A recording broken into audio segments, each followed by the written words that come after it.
আমি তো তুই শুনলি তোর ভাই কেমনে দিনের পর দিন আমার কাছ থেকে দূরে সরে যাইতাছে, এটা তো তুই বুঝতে পারছস।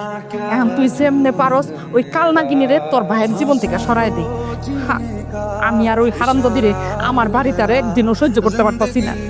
মা তুমি একটু চিন্তা করো, আমি যখন আইসা পড়ছি একটা না একটা ব্যবস্থা আমি করবো। তোমার পোলার বউরে কিভাবে তোমার পোলার থেকে আলাদা করুন যায় সে উপায় আমি পাই গেছি। উপায় পাই গেছে মানে? আরে তাড়াতাড়ি কর, আমি আর একদিনও এই হারামজাদিরে আমার বাড়িতে দেখতে চাই না। শোনো, আমার পরিচিত একটা কবিরাজ আছে, ওই কবিরাজের তাবিজের অনেক গুণ। তোমার পোলার বউরে তাবিজ কইরা অসুস্থ বানিয়ে দিই, তারপর ভাইজানের ভাবের থেকে মন উঠেছে। সত্যি সত্যি কাজ হইব? আরে কাজ হইব মানে দৌড়াইবো। ওই লোকের তাবিজের অনেক গুণ আছে, আমার শ্বশুর বাড়ি এলাকায় সুনাম আছে। কিছু এই না, তোমার জন্য একটু শরবত বানায় নিয়ে আসো। হঠাৎ করে তুমি আমার জন্য শরবত বানায় আনলাসে? ভাবি তুমি বিষয়টা অন্যভাবে কেন দেখতেছো? একমাত্র ননদ, আর এত কষ্ট করে আমার জন্য শরবত বানায় আনছো, আমি কি না খায় পারি? অবশ্যই খাই। মুন্না, মুন্না, কিসে তোমার? এই কিসে? শরীর খারাপ লাগতেছে? আরে তোর বউর এগুলা হচ্ছে সব নাটক নাটক। কটা কাপড় শুকা দিতাছে, এতে বলে হ্যাঁ মাথা ঘুরে পড়া যায়। এই আর বাড়ির বউরা কি কাম করে না? তুমি এমন করে কথা কইতেছো কেন? আজ কয়টা দিন ধরে তো আমার শরীরটা ভালো না, তো তুমি জানোই, তারপরে তুমি আমার লোক এমন করে কথা কই। আমি তো আগেই জানতাম এই মাইয়া নিয়ে তোর কপালে সুখ নাই, প্রতিদিন না খায় খায় বাজারে যায়। আরে তুই তো না খায় খায় একদিন মরেই যায়। ভাবি ইচ্ছে করে শরীর খারাপের নাটক করতেছে যাতে এই বাড়ির কোনো কাজ তার করে না লাগে। ভাইজান এখনো সময় আছে, তুমি তোমার বউরে ছাইড়া দাও।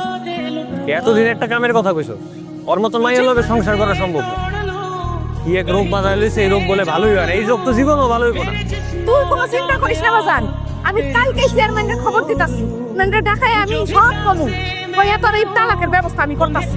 মুন্না মিয়া, এই বাড়ি ভর্তি লোকজন নিয়ে আবার বিচার সালিশ বসাইছো।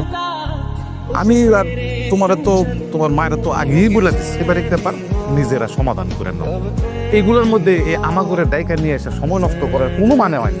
বিচার হবে, অবশ্যই বিচার হইব। শুধু বিচার না, আজকে অনেক কিছু সমাধান হইব।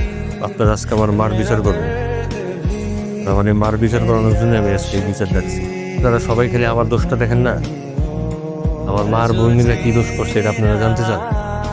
আর এই যে আপনারা দেখেন না, কিছুদিন পর পর আমার বউ অসুস্থ থাকে, এটা মূল কারণ হচ্ছে আমার মা আর আমার বোন মিললে আমার বউরে তাবিজ করছে। তাবিজে তো মনে কাজ হইতাছে, কিন্তু তোর ভাই তো হ্যাঁ সেবাই ব্যস্ত হয়ে গেল, এখন কি কমবি? আরে মা তুমি শুধু চিন্তা করতেছো, এত চিন্তা করো না তো। দেখবা 2-4 দিনের মধ্যে ভাইজান তাবিজ তালাক দিয়ে। চেয়ারম্যান সাহেব এখন আপনিই করেন, এটা কোনো সুস্থ মানুষের কাজ হইতে পারে? মা, তুমিও তো একটা মেয়ে মানুষ, তুমি একটা মেয়ে মানুষ আরেকটা মেয়ে মানুষের জীবন এমনি নষ্ট করতে চাও, যে ভাইয়ের সংসারটা ভাঙতে চাস। আমরা যা করছি একদম ঠিক কাজ করছি, তোর ভালোর লেগে করছি।